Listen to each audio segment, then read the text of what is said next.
This is the story of Muhammad.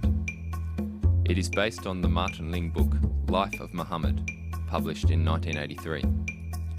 His book was selected as the best biography of the Prophet in English at the National Sirat Conference held in Islamabad in 1983. It is based on Arabic sources from the 8th and 9th centuries. Our story begins in the mountains outside of Mecca. It is 610 AD. From a cave in Mount Hira, a man, Muhammad, is running in a panic. He is 40 years old. He runs from the cave towards his house in Mecca. In the house, a woman, 55 years old, hears him coming. Her name is Khadija. She is his wife. Along with her servant and daughters, she is alarmed and waits for him to reach the house. Muhammad is yelling, "Cover me, cover me! I'm frightened, please, cover me, hurry!" Khadija and a young man, Zaid, settle Muhammad on a couch and cover him with a cloak. He shakes beneath it. Muhammad dreams. A darkened sky is full of thousands of birds. The birds have pebbles in their beaks. They drop them below on horrified Abyssinian troops.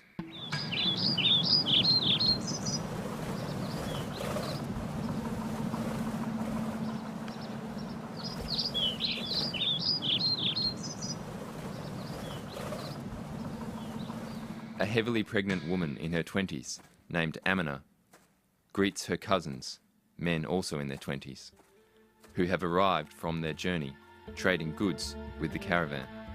The men are downcast and are seen talking to Amina from a short distance. Abdallah, no, please. I'm sorry. He became ill, so we left him with his grandmother's family to rest. My husband, he can't be gone. The scene fades to Amina sleeping and into her dream. She rubs her belly. I place him beneath the protection of the One. From the evil of every envier, name him Muhammad. It is daytime in Amina's house. She hands the baby to his grandfather. He lifts the baby into the air and kisses him. "Amina, I want to take the baby to the holy house and give thanks." He takes the baby inside the Kaaba and prays a prayer. On his way home, a 3-year-old boy is playing. He calls out, "Father!" Abd al-Muttalib lowers the baby to the child. "Abbas, this is your nephew. Kiss him." The child, Abbas, kisses the baby. A group of 40 Bedouin people are riding donkeys. They are approaching Mecca. There is a woman on an old donkey whose name is Hamala. People in Mecca see them and gather in front of their houses. Hurry up, they're almost here. Bring that blanket for Muhammad. Amina walks outside toward the Bedouin. She joins many other people with babies who have come to meet the Bedouin. Most have a mother, father, and a slave. The Bedouin water and feed their animals. The Meccan women with babies talk to Bedouin women. "Don't you have a husband for the baby?" No, he died before my son was born. That makes it difficult for a woman to nurse your son. Not many Bedouin women will take an orphan child. There's no reward in it. My son comes from a noble family. He is a special boy.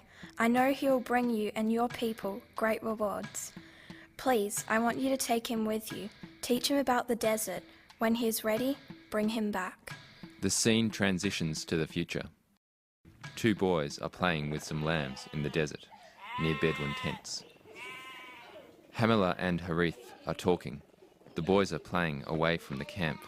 Then one of the boys runs to the parents. It is Hamila's natural son. Mama, it's Muhammad, my brother. Hurry.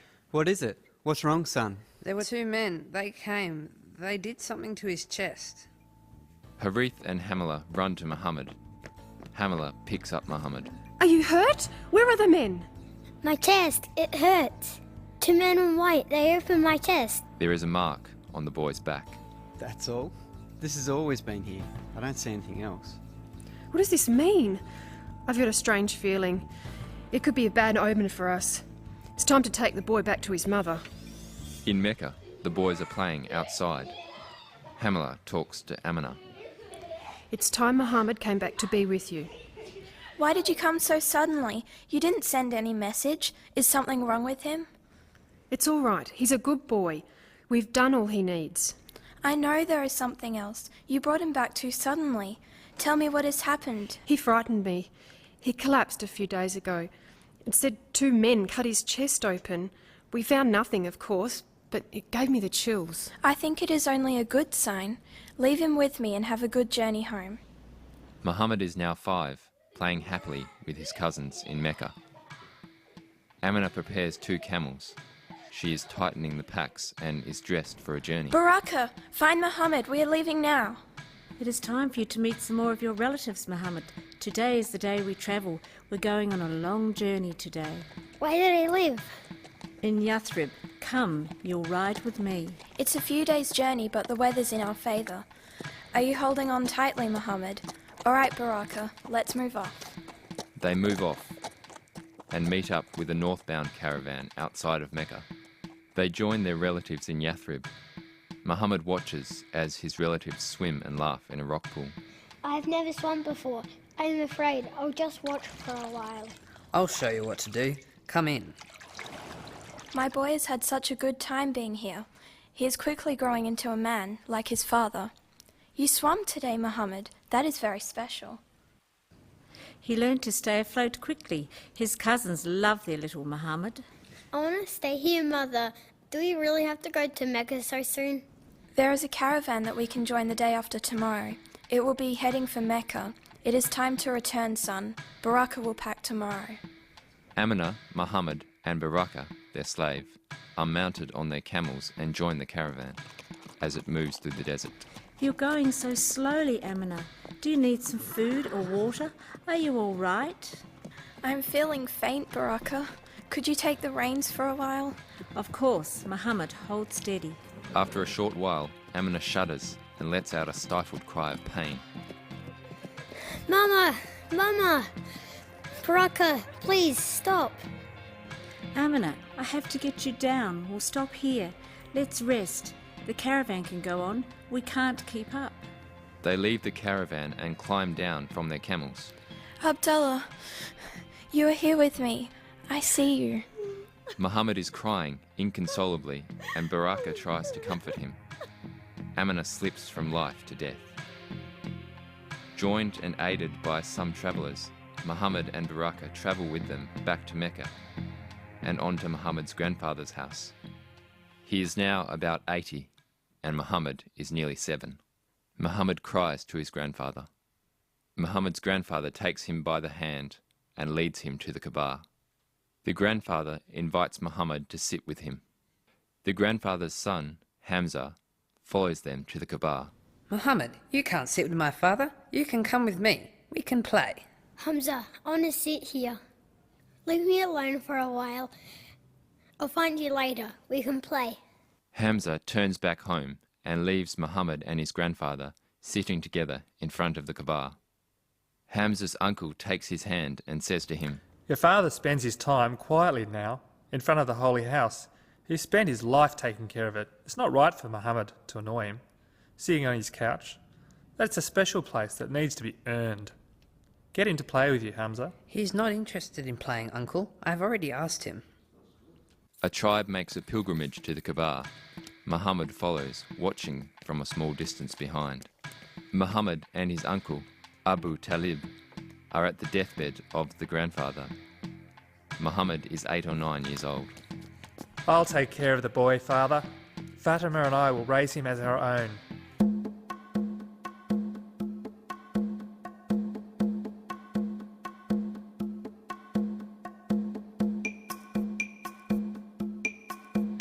Muhammad is on the slopes above Mecca, pasturing sheep and goats. Abu Talib waits for Muhammad as he comes in at the end of the day. He is hungry and dirty.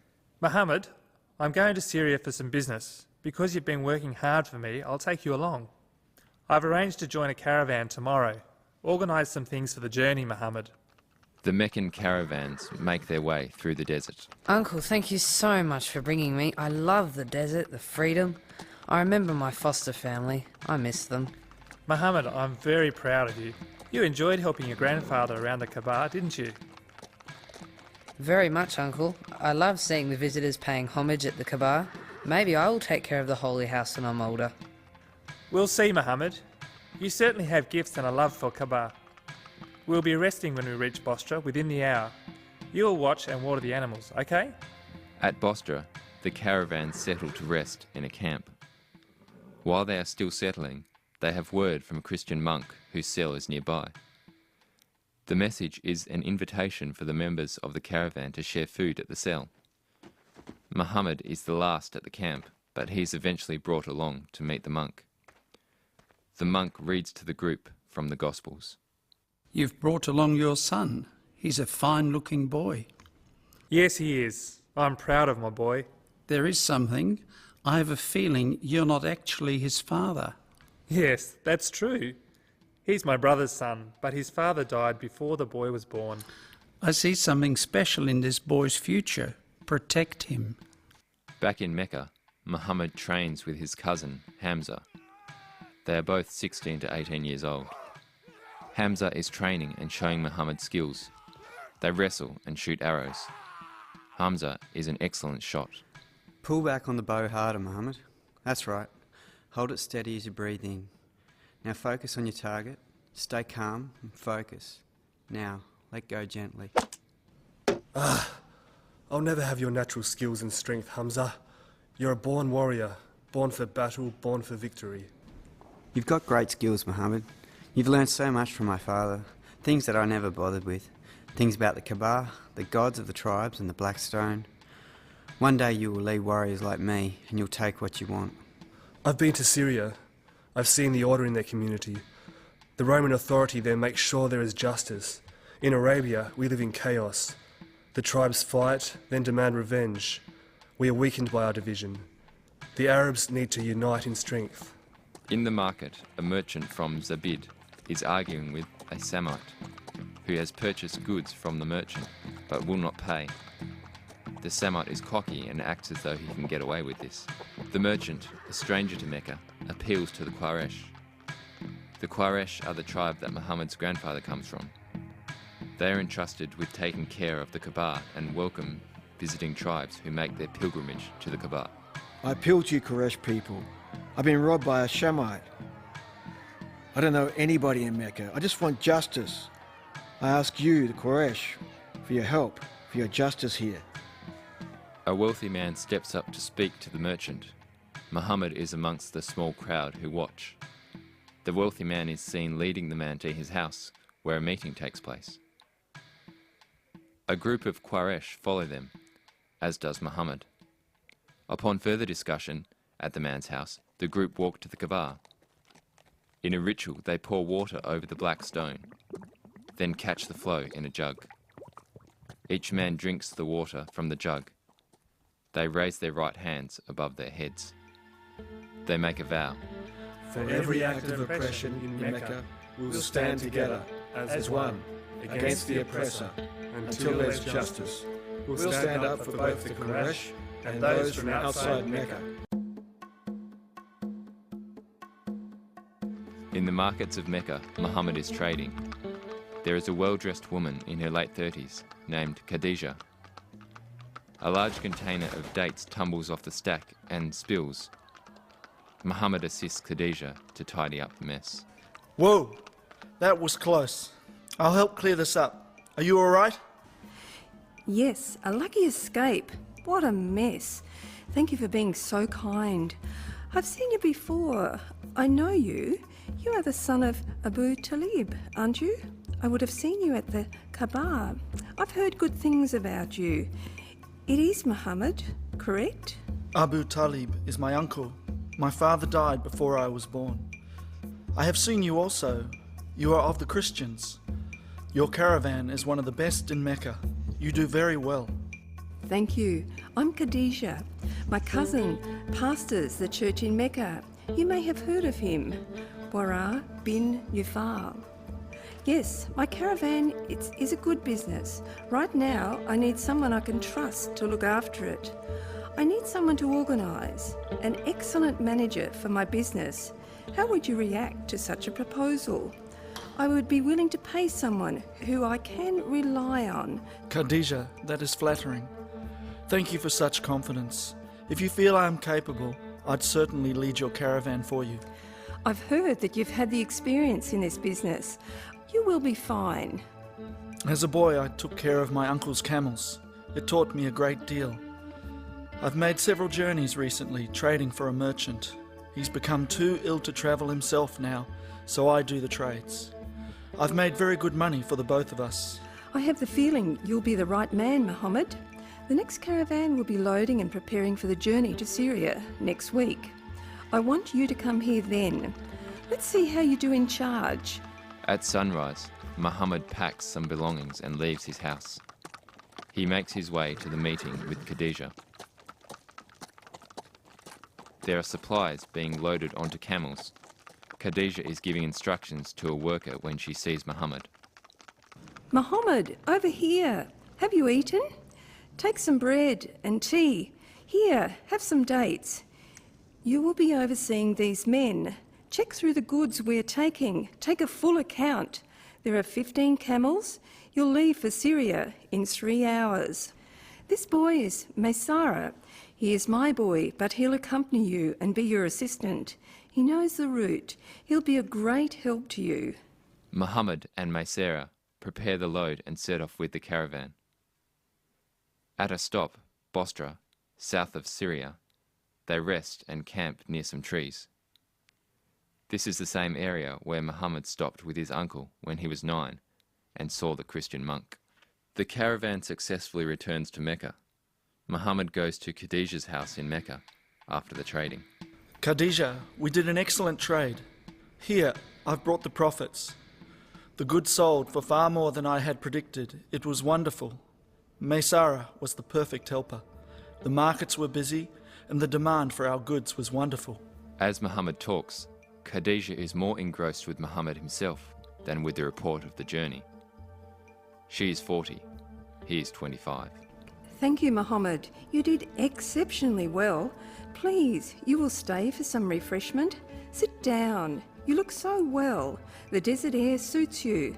I'm a lucky woman to have found someone so trustworthy. Khadija, I'm privileged to be employed by you. Your wonderful reputation paved the way for us in Syria. Whenever you are ready, I would be pleased to do the next trade. I shall contact you soon enough, Muhammad. Khadija visits her friend, Nufaisa. Khadija, so you are taken by this young man, Muhammad. Is he your caravan manager? What are you thinking? Do you see more in him than we imagine? It's strange. There's something in that young man. Something that stirs me. I've been married before. I thought I would never think about husbands again.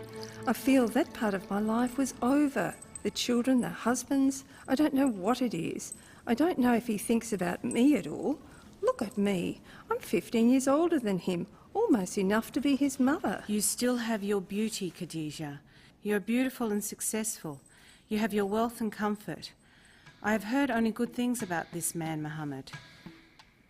It might be what you need, Khadija. I know his family. I could speak to him. Perhaps I could find out his feelings towards you. Would you? I don't know how to approach him. I feel like a child. I know it's awkward. What does one do? He's almost a boy. It's fine. I will talk to him. I will see him today. It's a good match, Khadija. Nufaisa hugs Khadija and they leave together. Nufaisa goes to find Muhammad. Muhammad is sorting stock and goods that are for the next caravan. He sees Nufaisa coming. So nice to see you. Have you come to see me? Oh, there is something I wanted to talk to you about, Muhammad. Is now a good time? It's fine. I have most of this organised already. Work's just about done. How are you? I am very well, never better, Muhammad. I have been speaking to your boss, Khadija. She's a good friend of mine. She says such wonderful things about you. You will be such a great asset to her business. She has given my life some direction, Nafasa. I love the responsibility and the work. The caravan life suits me and pays well. She has been a wonderful gift to me. Muhammad, Khadija thinks more of you than merely her caravan manager. She has told me her feelings run very deep. What do you think of her? I am only a worker. I don't have wealth, property or possessions. Why would she be attracted to someone like me? Muhammad, she is. She had a talk to me about you. She believes in you. She still has beauty, and she has wealth, nobility and property. Would you ever consider marriage to her? What? How could I ever ask her? It would be difficult for me. Our ages. You are not to fret about it, Muhammad. I'm seeing Khadija later today. I can talk to her for you. I can straighten this out. This is a chance that happens only once in a lifetime. Take this seriously, Muhammad. It would be a strong union, Nafasa. I trust you and wait for your word. Nufaysa leaves Muhammad to his work. She returns later in the day. Muhammad, when you are finished there, Khadija wants to talk to you. Thank you, Nafasa. I'll go to see her as soon as I secure these goods. Muhammad knocks at Khadija's door. Khadija, Nafasa asked me to come and see you. Am I here on business or something other than work? Muhammad, you are very important to me. It's not about your work. You are a very extraordinary man, Muhammad. You are honest and trustworthy. You know, you are very handsome, Muhammad. It feels silly to admit this, but yes, I am drawn to you. Here I am, 15 years older than you, speaking to you and feeling like a girl. Listen, I'm not sure how you see me, but we could be such a strong team together. I can give you so much of a head start, Muhammad. Khadija, I'm surprised and honoured. Are you saying we would be a couple? Yes, Muhammad, that is what I'm proposing. You are a fine, wise woman with much to give. I think we could make a strong team together. I would be happy to be your husband, Khadija. Our relatives should know. We'll talk to our uncles. I'll ask Hamza to talk to your uncle. Muhammad is at his home preparing for his wedding, talking to his slave Baraka, who is now about 35. Muhammad, it won't be long. You'll be leaving this house once you marry. That's right, Baraka. You've been loyal to me all this time. I think you should have your freedom once I marry. I can arrange for you to marry. That way you can begin a new life. At the Ebonite church in Mecca, Khadija's cousin, Waraka bin Nufel, is performing the ceremony.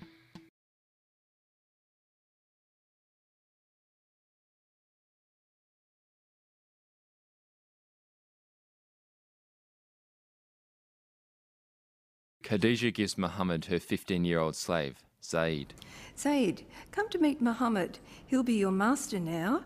My nephew, Hakim, bought Zaid at the great fair of Ukaz and gave him to me. He's perfect for you, Muhammad. Sophia and Selma enter Khadija's house. Muhammad, I'm very happy for you.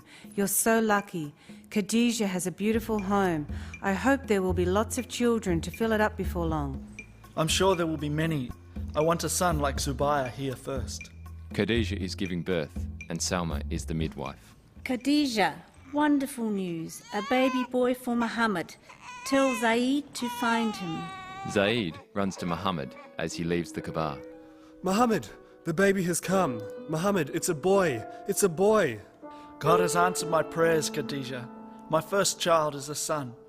Some months later, Hamla, Muhammad's foster mother, visits. Khadija is nursing the baby.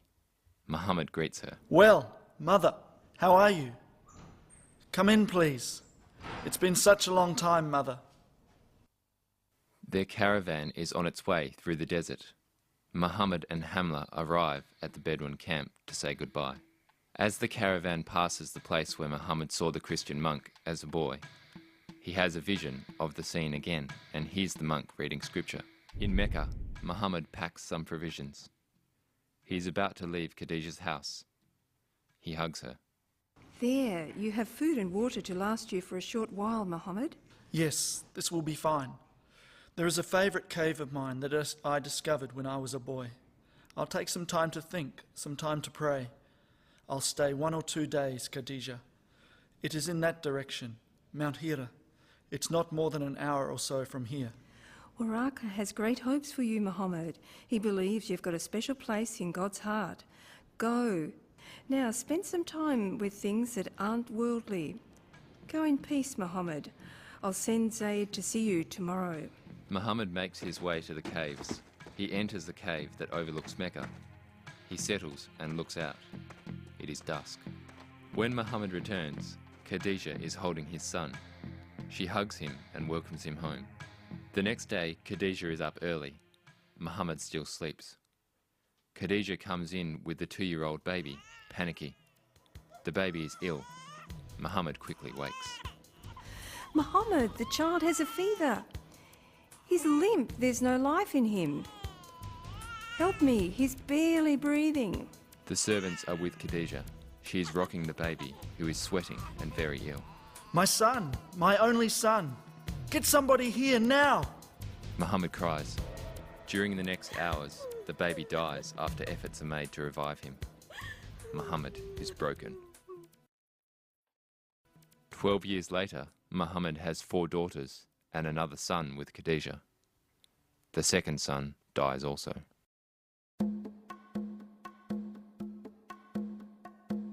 Over this time, Muhammad leads the caravans, spends time at the Kaaba, and in retreat in his cave. He is in the cave. Muhammad is now 40. From the silence and into Muhammad's trance-like state, Muhammad hears a voice. Recite. What? Who are you? I can't write. I am not a reciter. Recite. Who are you? I don't read. I can't recite. Muhammad sees a figure of a man speaking now. Muhammad convulses slightly, as though the figure is grabbing him and squeezing him. The atmosphere swirls. A fear grips Muhammad. Recite. Recite in the name of thy Lord who created. He created man from a clot of blood. Recite, and thy Lord is the most bountiful. He who hath taught by the pen, taught man what he knew not. Muhammad is panicked and racked with fear. He sweats and runs out from the cave. He runs to the edge of a cliff and looks over, almost tumbling off. He wrestles with himself mentally. Finally, he retreats from the cliff and heads towards his house in terror. Cover me! Please, cover me! Run! Find Waraka, Saeed. He'll tell us what's happening to Muhammad. Muhammad is shaking beneath the blanket. The household gathers around to try and calm him, offering him water. Eventually, Muhammad is able to speak. We're frightened, Muhammad. You must tell us. What is it you saw? Khadija, I saw something in the cave. I felt it take hold of me and it spoke. There was a presence with me. I felt it might be a demon. It said, recite. I have never had an experience like that before. Muhammad, you don't write. What else did it say? What could it be? It shook me and made me recite what he said. The voice said this, recite in the name of the Lord who created. He created man from a clot of blood. I ran. I felt it might have been a demon. Waraka will bring some clarity soon. He will interpret what you heard and saw. Zaid has gone to find him. We'll get some answers, Muhammad. Waraka wants you to come, Khadija. Leave Muhammad to rest. They will take care of him. Come. Khadija and the slave, Zaid, go to Waraka's house. He is old and blind. Waraka, Muhammad's had a vision. He's frightened. He ran from his cave, shouting for us to cover him. He was shaking. He told me he saw something that spoke to him, repeating, recite. Holy, holy. Moses was called by God. He was appointed a prophet of his people. Now we have this sign. I feel Muhammad has been blessed. Tell him to rest assured, Khadija. This is a special sign from God. Muhammad has been chosen. He is a prophet. Khadija and Zaid return to Muhammad and tell him the news. Muhammad finds new courage. Muhammad goes back to the cave to continue meditating. He spends 2 more days in the cave, then goes straight to the Kaaba to perform the rite of the rounds. Sitting in the mosque is Waraka. Muhammad approaches him. Muhammad, tell me what you have seen. What Khadija told you is true. I had an experience, a vision in the cave. I was given a verse to recite. You will be called a liar, Muhammad. They'll laugh at you. They might attack you. You know what you saw was an angel. You saw Gabriel. I'll defend you as long as I can still stand. Be strong, Muhammad. Waraka leans toward Muhammad and kisses his forehead. Muhammad again retreats to the cave. In the cave he experiences the sound of a bell ringing. He blocks his ears in pain. Finally, the bell sound fades. Right, my knowledge of creation. Zaid appears at the cave entrance, carrying some food. Muhammad, are you all right? I didn't mean to startle you. It is time you had a meal. Come and eat something. I'm sorry to bring sad news, but there is news of Waraq. You saw how frail he had been recently. Last night, he died, peacefully in his sleep. I'm sorry, Muhammad. No. Waraq was like a father to me. He believed in me. He told me who I am. Zaid, listen.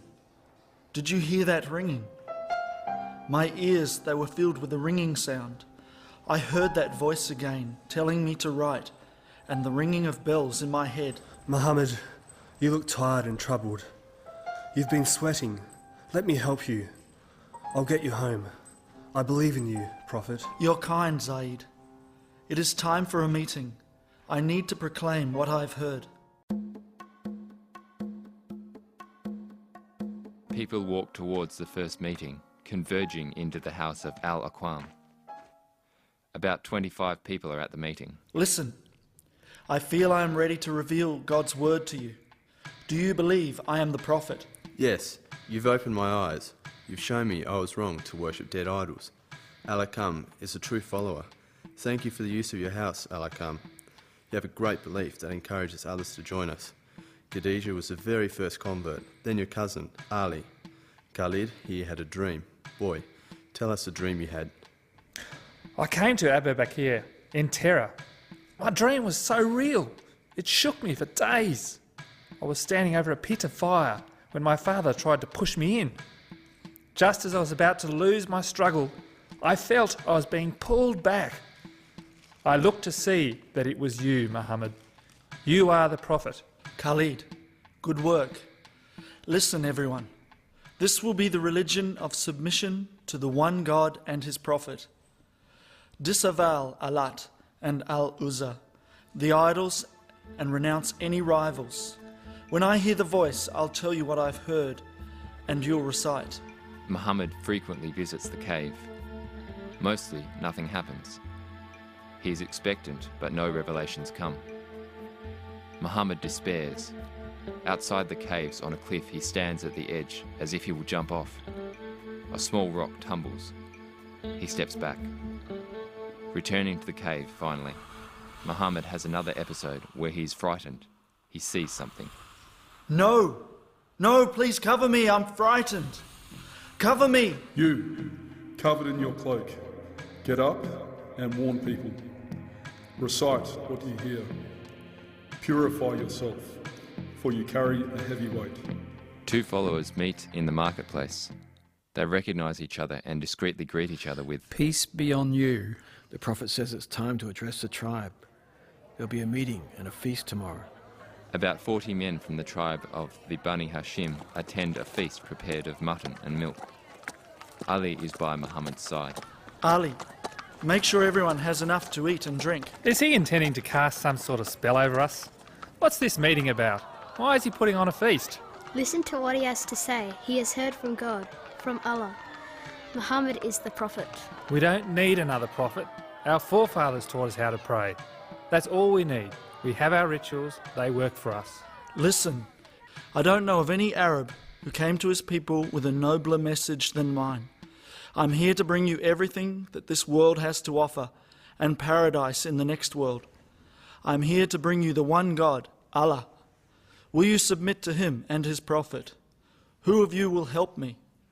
Who of you will be my brother? Who will follow my commands? Who will eventually succeed me? There is an awkward silence. Finally, his 13-year-old cousin, Ali, speaks. Muhammad, messenger of God, prophet, I will be your helper. Muhammad lays his hand on the back of Ali's neck. This is my brother, my executor, and my successor amongst you. I want you to listen to him and to obey him. Abu Talib, you've been ordered to obey your son now. Jump, old man. The first thing you must all do to be a Muslim is to bear witness that there is no God but Allah. There is no one else. You must learn the purification rituals for worship. I'll teach you. I'll show you the postures of the prayers, the standing, the inclining, the prostrating, and the sitting. Peace be on you. In the household of Muhammad's cousin, Hamza, Hamza's new wife, Salma, and her sister, Asma, are talking. Most of our relatives are waiting to see what the others will do. Will they follow Muhammad as a prophet or not? I've decided it's best to go along with Muhammad. Sister al-Fadl was the first woman after Khadija to follow him. Now we are the next. We are the lucky ones. Muhammad talks about paradise. What do you think, Asma? The Quraysh are not happy about our new religion. They don't trust it. I'm going along with you, Salma. I believe Muhammad has the power to lead us and to build our strength. Now is the time to work and meet quietly until our numbers grow. I think you're right, Asma. We'll do best following Muhammad as a prophet. His slave Zayd has agreed to marry Ayman. Muhammad brought her to Islam recently. She's much older than Zayd. It's like Khadija is to Muhammad. I hope their marriage follows Muhammad's and Khadijah's. Outside of Mecca, the Muslims meet to pray in the glen. Performing their rituals, a group of the Quraysh are watching them. Then one interrupts. Look at you fools, bowing down. Who is it you worship? What's wrong with our gods? What's wrong with the gods of your forefathers? You're evil or you're mad. A Muslim named Sa'ad gets up and pushes the Quraysh man. Then there is a struggle. Sa'ad grabs a camel's jawbone and hits him. Muhammad calms the fight down.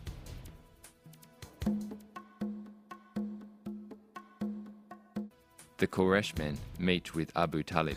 Abu Talib, the Quraysh respect you and your leadership. You know, however, that we have a problem with your nephew Muhammad. He's leading a group that makes fools of our gods and our people. Mecca thrives because of your yearly pilgrimage.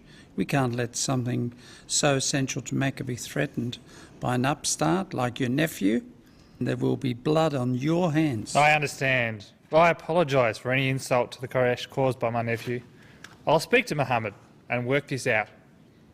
Our family's history with the Kaaba goes back a long way, and this is not the time for quarrels or division. Do you accept Muhammad's religion? No, I follow my forefathers. Then why do you protect him? He's my family.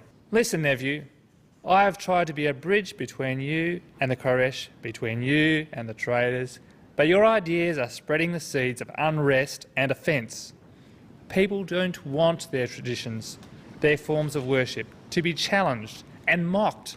There will be trouble, bloodshed, if your following grows larger and louder. Uncle, I am a prophet. My path is clear now. My followers have been spat at in public, at the Kaaba. The stall holders have raised their prices for us alone. People call me a sorcerer.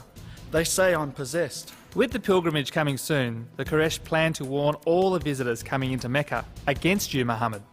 I need to keep peace with the Quraysh and with you. It's too big a burden. Can't you keep your religion in check?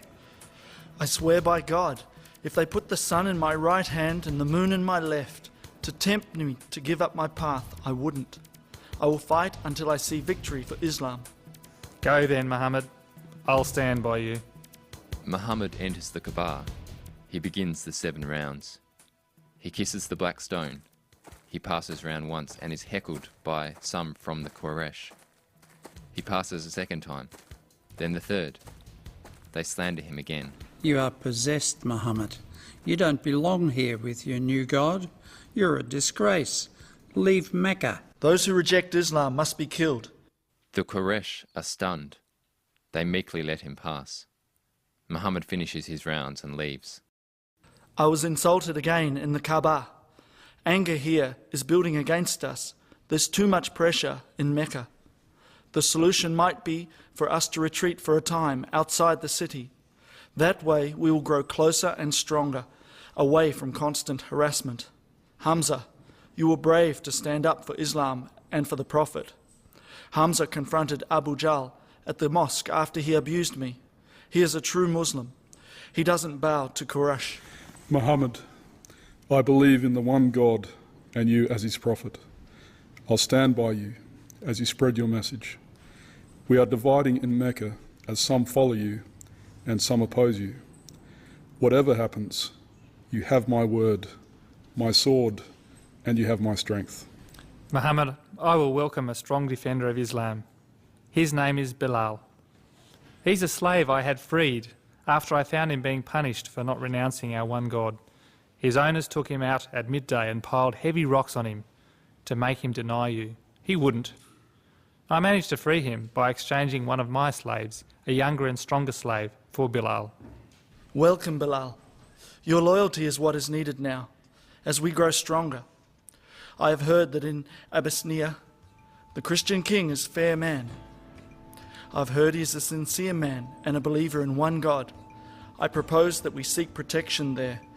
We could travel in small groups to avoid any suspicion. Don't bow down to the sun or the moon, but bow down to God, their creator. He puts his forehead onto the ground in prostration, and the group follow him. About 80 followers make their way to Abyssinia. The Quraysh, afraid the Muslims will grow while protected there, make a plea and offer gifts of fine skins to the king, Negus, to hand the Muslims back to them. Some foolish men and women from Mecca have taken refuge in your kingdom. They've left our religion and invented a new one. They're causing division in Mecca, and we want them to be handed back to us.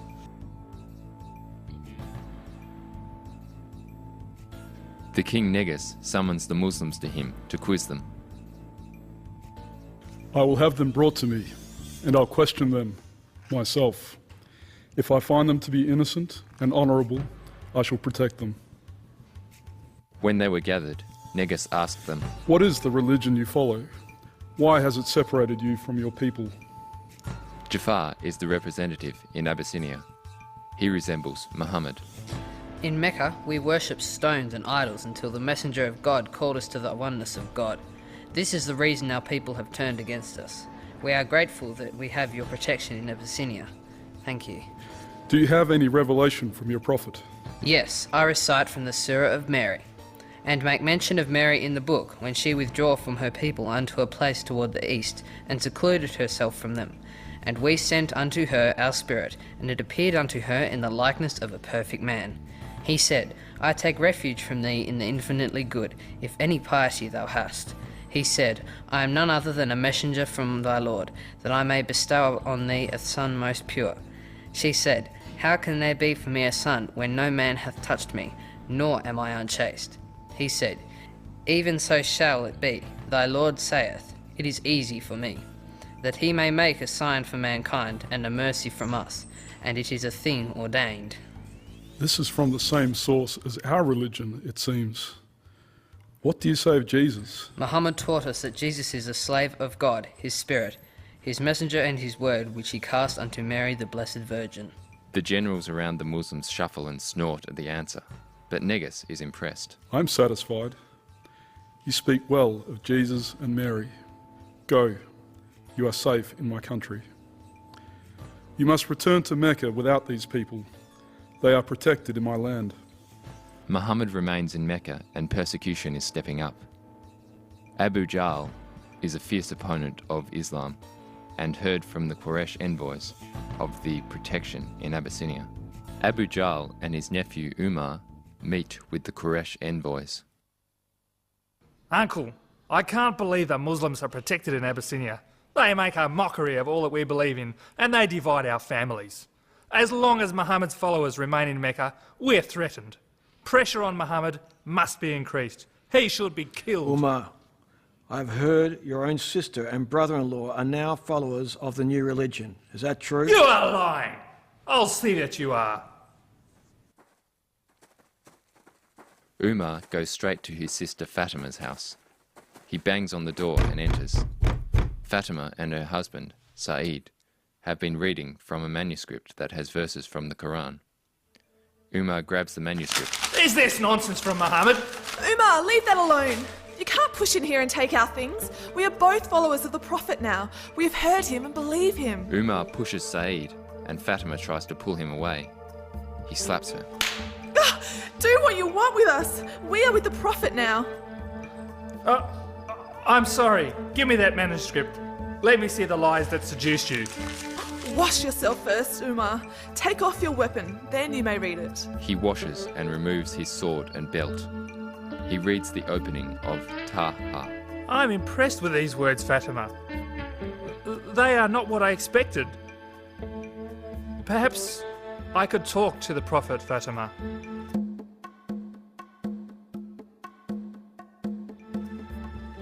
Umar has entered Islam. The next morning, Umar goes to his uncle's house, Abu Jahl. Umar, what are you here for? Uncle, I wanted you to know I visited Fatima and I read some verses of the Quran there. Fatima took me to meet Muhammad. After that, I was drawn to him. It is hard to admit this, but I have entered Islam. I am a Muslim now. You fool! Curses on you, Umar. Get out of my sight. You're a traitor. He slams the door on Umar. Umar and Hamza, both intimidating, and a large band of followers outside the Kaaba perform prayers. Members of the Quraysh watch from a distance and later have a meeting. My idea is to draw up a document that would penalise the Muhammad's tribe, the Bani Hashim. It would prevent any marriage between a Quraysh man and a woman of the Hashim. There would be no marriage between a Quraysh woman and a Hashim man. Our merchants will raise the prices on food and the goods to them. We'll cut their supplies. Agreed? Agreed. About 40 of the tribe agree and sign the document. This document is then placed in the Kaaba for safekeeping. Muhammad and his wife Khadija go to live in the area that Abu Talib lives in. They have his protection and finances while they last. This lasts about 2 years. Meantime, Muhammad talks to visiting tribesmen during the pilgrimage to gain support for Islam. Most do not respond. One group does respond, the Ansar tribe. People of the Quraysh, I have a revelation about the gods you worship. Your idols, Alat, Al-Uzza, and Manet, are like high-flying birds. Intercession is approved for these, your idols, from Allah and His Prophet. Muhammad finally has allowed our idols to be worshipped. Praise Allah. It is time to stop the bans on marriage with the followers of Muhammad and the penalties imposed on them in the markets. The Quraysh see that their families are affected by the bans and vote to tear it up. They address the Bani Hashim. The Quraysh announce the end of the ban to the relief of the Muslims. The followers in Abyssinia hear of the news and prepare to return to Yathrib. AD 619. In Muhammad's house, Khadija is 65 years old and slipping into her death. Their 4 daughters are there and weeping. Mama, please, wake up. Don't die, my darling mother. Gabriel has come for her, and now she has a place in paradise. No, stay with us here. Please, Mama. At Abu Talib's bed, he too is passing away. Uncle, Khadija has just been buried and now you are so ill. This is a terrible time for me and my daughters. My nephew, I have had a long life. I am ready. I am old and sick. It's time, Muhammad. You have supported me, Uncle. I am going to feel quite alone without you and Khadija. You have bridged the gulf between myself and the Quraysh. The Quraysh just want you to leave their religion in peace. Can you promise them that much? Only if they say, there is no God but God. They are not going to do that, Muhammad. They have their own gods. Uncle, you are dying. I want you to enter Islam. Will you say these words? There is no God but God? I cannot offend the religion of the Quraysh and my religion, Muhammad. Abbas is also in the room. and as Abu Talib dies, his lips move. Abbas puts his ear to Abu Talib's lips and turns to Muhammad. He said the words, Muhammad. No, he didn't. He said the name of his God. Muhammad visits Abu Bakr as he often does now his uncle has died. Abu Bakr lives in the Bani Juma area. Out the front playing is a little girl, Aisha. She is 6. Muhammad talks to her before he enters the house. She knows him as a regular visitor. She is playing with dolls. How are you today, little Aisha? Hello, Muhammad. I'm fine. Daddy's home. Daddy! Here, I've brought you a little present. Thank you, Muhammad. I had a dream, Abu Bakr, a vision. I was flown on a winged beast to Jerusalem. I met the prophets, Abraham, Moses and Jesus. They all stood behind me in prayer. 2 vessels were brought to me, one with milk and one with wine. I took the vessel of milk and drank from it, but I left the vessel of wine. Somehow I felt Gabriel speak to me, Muhammad, wine is forbidden to you and your people. Next I visited paradise. I saw the 7 heavens, and Moses revealed the 5 prayers for each day and night. Yes, Muhammad. I've heard about this dream of yours. You've spoken about it. Word has got around. Some say you're deluded, some laugh at you. To me, it is another sign of your prophethood. Thank you, Abu Bakr. You are a great support to me. I look forward to tomorrow's visit. At Muhammad's house, he is dreaming. In the dream, he sees a man carrying a person wrapped in silk. Uncover her. This is your wife. Muhammad uncovers the silk to reveal the girl, Aisha. Daytime in Muhammad's house, a friend, Koala, was helping and preparing some food for Muhammad. She speaks to him. Muhammad, I can only do so much now Khadija is gone. You need some company, some support. Can I be honest? It's time you found another wife. Koala, thanks for your concern. It's something that has been on my heart for a while now. I'm not sure who would be suitable, though. Do you have someone in mind? I do. I've been thinking about it, and I can think of 2 possibilities.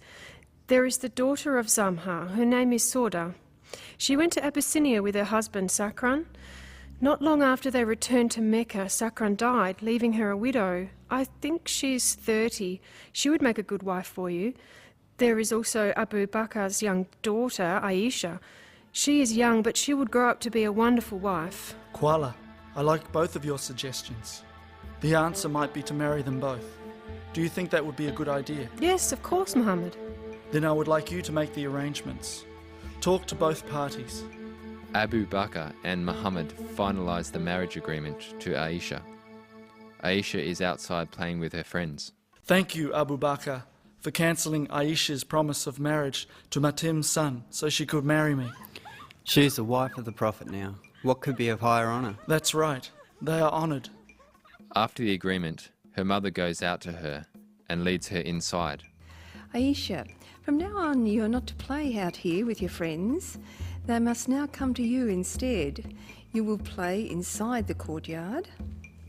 You will soon be living with our friend, Muhammad. Aisha? Can my friends play when I am with Muhammad? We will talk to Muhammad about that. Muhammad, I've been threatened since building my little mosque in front of my house. I don't feel safe or protected in Mecca like I once did. I agree. It's time that we moved far from Mecca. There is a place we can emigrate to. It has water, date palms and fertile land. It's Yathrib, just a few days' journey from here. There are now many believers who will keep us safe. Muhammad meets with 12 tribesmen of the Aws and the Khazraj. They are from Yathrib. He is finally making a pact after many failed attempts with other tribes. I ask your allegiance and your protection. We have faith in you, Muhammad. You have our protection.